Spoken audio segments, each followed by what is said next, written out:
bienvenue dans votre nouveau rendez-vous Parole de citoyens qui fait la place aux initiatives locales et qui met en avant les femmes et les hommes qui font avancer les choses. Nous faisons étape aujourd'hui dans la commune de Guipava, à 2 pas de Brest. On est en route. Guipava est une commune dynamique en pleine expansion. Elle compte 14 482 habitants. C'est la 6e ville du Finistère, tout juste derrière Morlaix. La population ne cesse d'augmenter depuis 50 ans.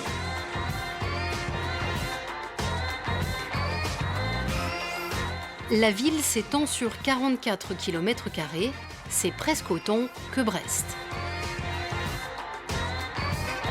Guipava abrite l'aéroport de Brest-Bretagne. Plus de 1200 entreprises sont installées sur la commune, dont une majorité dans le secteur tertiaire.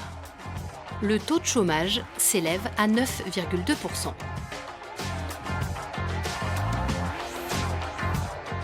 C'est une commune qui a connu une très forte urbanisation, avec donc le développement de l'habitat individuel notamment, mais aussi un certain nombre de collectifs. On a tout à côté, donc on est très bien placé. Et voilà. Il y a eu plein de constructions de nouveaux quartiers.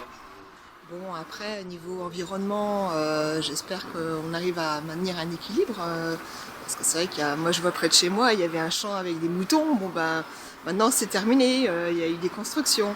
C'est vrai qu'on n'a pas énormément de vie de bourg comme on peut avoir dans d'autres communes à proximité, parce que c'est la situation géographique qui fait que. Donc ce serait bien de recentrer un petit peu les commerces dans le bourg. On est près de Brest, près de l'aéroport, ouais c'est ça, près de la mer. C'est plus une cité dortoir quand même, mais on s'y sent bon vivre. On l'a vu, Guipava est une ville en plein essor et une ville très riche au niveau associatif puisque pas moins de 255 associations sur la commune. Et pour parler de ce bouillonnement, de ce dynamisme, je suis avec Luc Tréguer. Bonjour. Et vous êtes président de la section foot de la L Quatedon. Une association qui est sur Guipava depuis longtemps. Vous avez vu l'évolution de la ville? L'association est présente sur Guipava depuis 1946. Pour le football, c'est 66. Une association qui a doublé son nombre d'adhérents en 10 ans. C'est un peu à l'image de cette ville qui pousse comme un champignon. Ça vous inspire quoi? Eh bien écoutez, c'est bien parce que du dynamisme on en a tous besoin. Pour les assos ça apporte aussi beaucoup de choses et ça apporte beaucoup de moyens.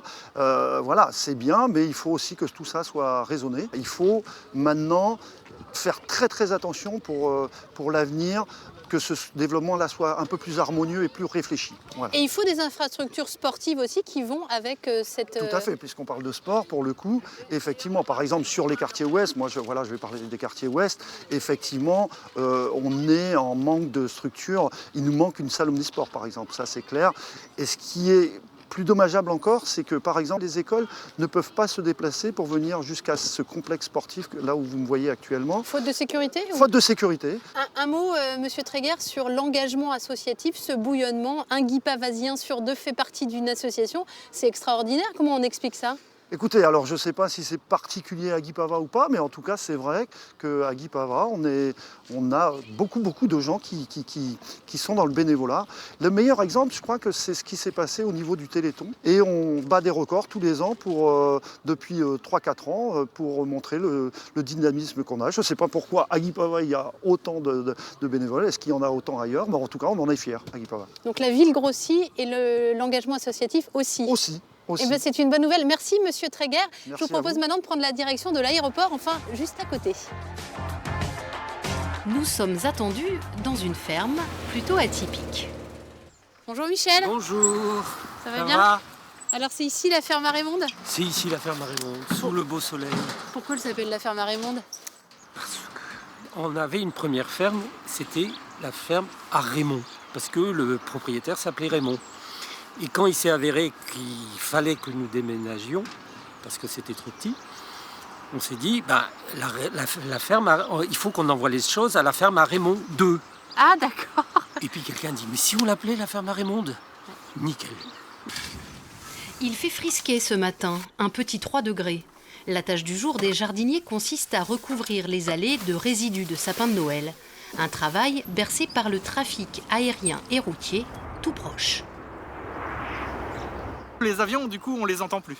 Parce qu'ils passent au-dessus de nos têtes. Bon, tiens, un avion. Bon, mais voilà, on fait plus attention. La voie express, on va essayer de mettre une rangée d'arbres dans le fond pour couper phonétiquement ça. Mais c'est vrai qu'on n'y fait plus attention. Nous, on a la tête dans le jardin.